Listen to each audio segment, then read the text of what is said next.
Okay. All right, we're going to do chapter 12 today, which is actually getting us into the Sasquatch topic.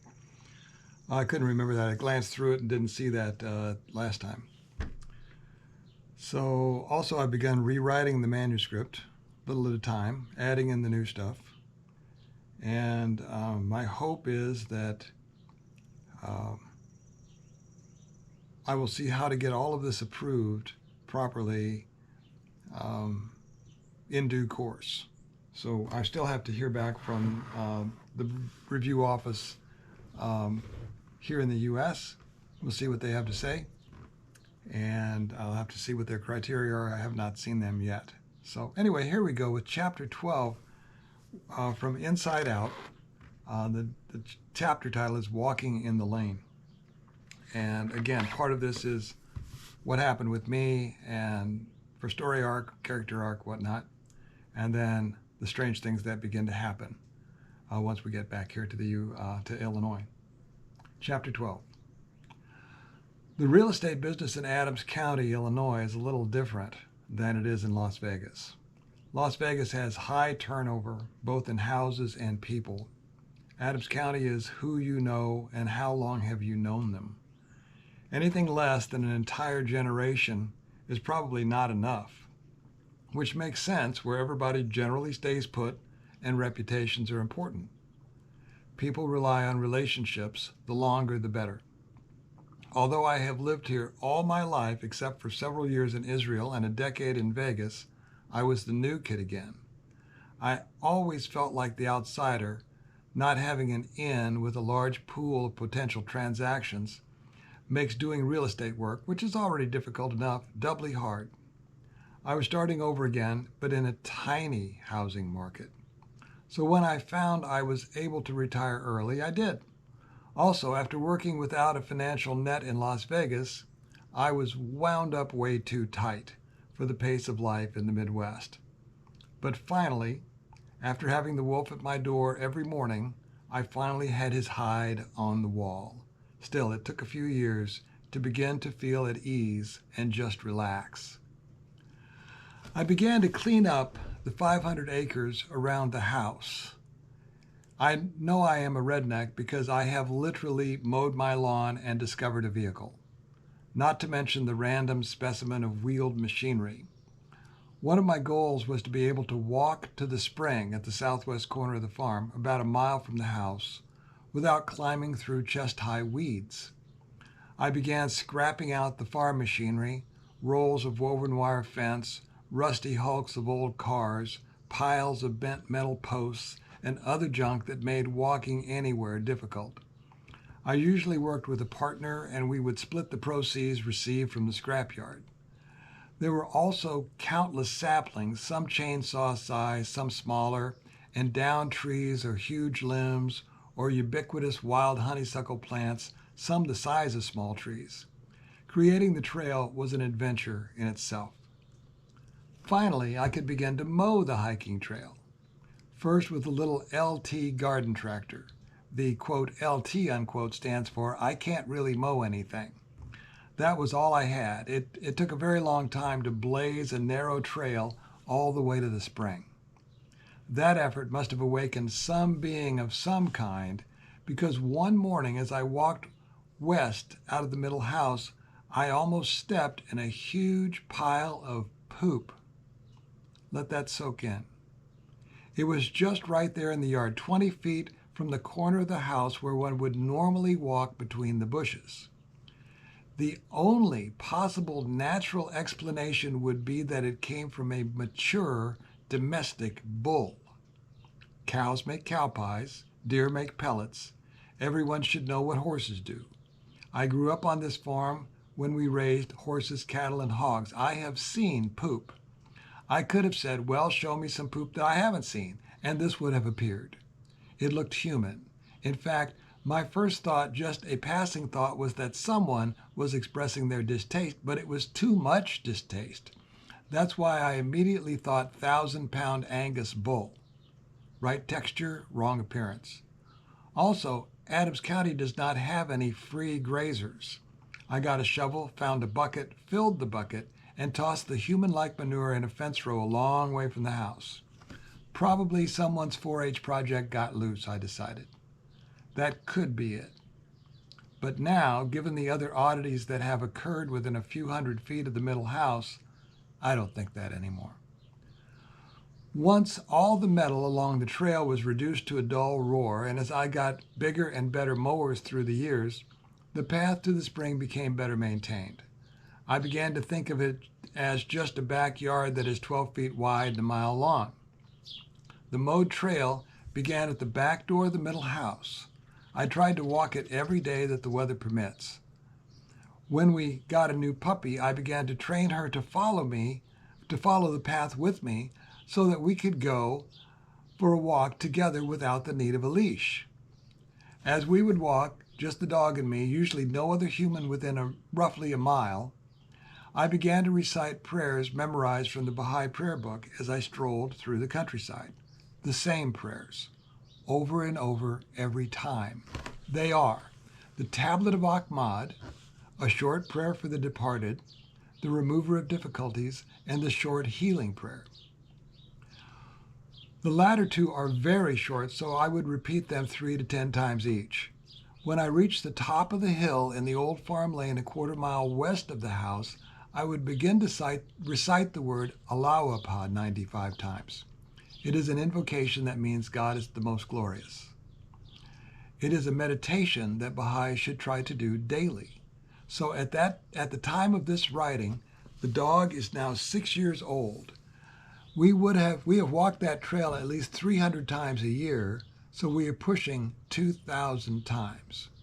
If you or anyone listened to those named prayers that many times, you would possibly have them memorized by now. This will be important to one conclusion I draw from the evidence after 2019. There is no way this is in no way a claim of piety on my part.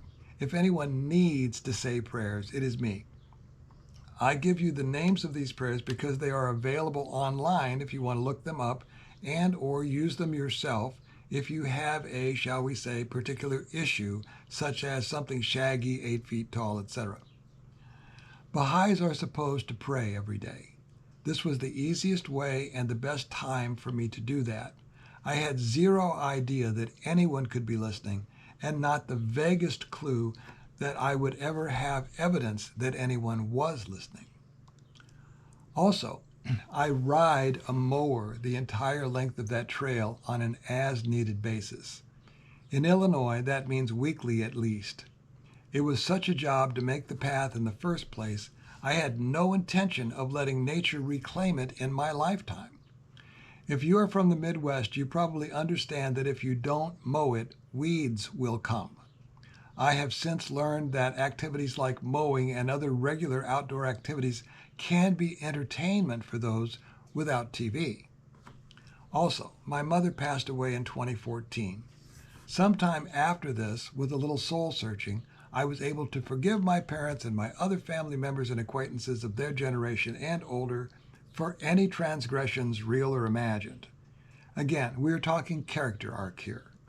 You do whatever you want, but it felt good when I was finally able to do that.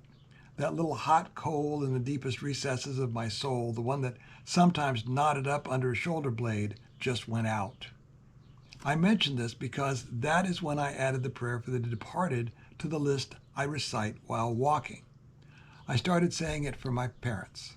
I say the healing prayer for Marilee, a friend of ours from law school days who left the world too young. I say the Tablet of Ahmad because its recitation had impressed me all those years ago and I've always liked it.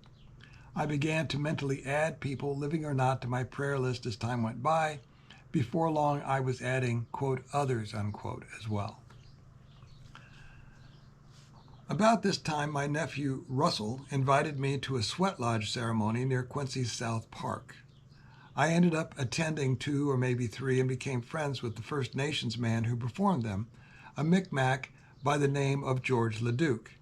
He is an accomplished flautist on the First Nations style flute. He makes them himself. He ultimately honored me by introducing me to my spirit guide, Wanagi Haske, or in English, Tall Ghost. I began routinely calling upon my spirit guide aloud at the conclusion of my prayers every time I was out on the trail. I tell Wanagi Haske that I am grateful, that I hope to be of service to mankind, all my relations. At first, I was just thinking humans. Ever since I began clearing it, I have found the occasional beautiful feather, hawk, owl, and woodpecker at various spots on the trail, and it hadn't occurred to me until much more recently that these could have been placed there. I have since found other things, which we will get to, in the same locations as some of the feathers. One day in 2018 or 19, before the pandemic anyway, on a lark, I fabricated about a half dozen Halloween spooky eyeballs made from ping pong balls and orange trail marker tacks. I did it just for fun and to see how long it would take for somebody to notice them. I was thinking in terms of friends hiking along my trail. I secured these eyes into the knots of a gnarly old hackberry tree in the woods near the ditch crossing halfway to the spring. By secured, I mean with liquid nails. The next time I mowed the trail, a couple were missing. The next time after that, the rest were gone. I have never found any of them. Now that's not true. I have now found one, and it was in the rotten stuff in the middle of the tree. The tack was gone. Just found the ping pong ball. I have never found any of them, it says here. Now it could have been a crow or a raccoon maybe. But the level of strange activity very near this location makes me think someone I hadn't planned on felt I was giving them a gift. Or they may have been saying like, hey buddy, we do the watching, not you. During the time I was scrapping out metal with my nephew, he built a bench out of pine logs squared up with a chainsaw. And I put his bench at the traditional end of the lane where it goes up a little rise to a couple of field gates. At the bottom of that rise, the new trail turns south and meanders through the woods to the spring. Not long after the bench was placed on the hill, I discovered that a hackberry sapling in the old fence row immediately behind the bench, like the very next reach out and touch it sapling, had been bent over in an arch. I guessed it was lightning because nothing was holding the little tree in that shape. It has remained like that. The topside branches are now forming new treetops. Next, more or less just west of the middle house, as the trail goes along the edge of a field, two adjacent saplings, both walnut trees 50 feet apart, had their tops broken over at 8 feet on the smaller and 10 feet on the larger, respectively. Both were left hanging. Both were pointing south, away from the mowed trail, and almost directly at a spot on a little bluff a mile away where the tree fell over while I was mushroom hunting alone earlier that spring. My older son and I found that first twin tree break one day as we began a walk and immediately joked Sasquatch. But I had already noticed a dry cedar tree break on the trail to the Gorge Bridge over Fall Creek a few weeks earlier. That location is just a couple miles away as the crow flies. That break was on a well-used trail on Illinois Bureau of Land Management property and could have been accomplished by a team of football players with a couple ladders and leather gloves all round. It was pointed at the trail, south. That break is up about 10 feet, and the tree was about 3 inches in diameter at the twisted break. Do I think college kids did that? No. Why? Too much work. Most people wouldn't even notice, and no signs of group activity by humans in that nothing around it was disturbed. And how about the tree that fell in the forest for no apparent reason while I was mushroom hunting? Well, it was a nice cool morning to look for morel mushrooms. I went out by myself. I get to the area you don't tell anybody about, and suddenly I hear the popping of roots and look up in time to see a large maple tree up on the creek bluffs topple over towards the west. It was probably 250 feet away across Fall Creek, which is a small stream at that point. I watched it and heard it fall. It bridged a little gully on the hillside. I felt odd. I've been a wing hunter my whole life. I have spent a minute or two in wetlands where there are plenty of trees that are ready to go. I have been out there with big storms coming in, ragged clouds, wind gusting and spitting snow and rain. I had never heard a tree fall or watched one fall without the help of a chainsaw or tornadic winds in my life. As it happened, I was thinking Bigfoot. I could imagine a small migratory breeding population of great apes, the descendants of Gigantopithecus, possibly roaming about North America. I had serious questions about that proposition, but I couldn't imagine a better answer. My own Henry Seymour had corresponded with Albert Einstein, who told him and all of us, imagination is more important than knowledge. Knowledge is limited. Imagination encircles the world. I'm glad somebody wrote that down. He was right. One morning, one more thing about the fallen tree. After watching the Facts by How to Hunt channel for about a year, that would make it 2022, Steve Istall's suggestion to his viewers, I went back and found the tree that had fallen. It was broken off at the ground. It had fallen straight west, bridging a narrow draw running up the bluff. It was rotting by then. However, another tree had fallen on top of it from the west side of the draw, falling straight east and resting on the first tree for the entire length of the 50-foot trunk.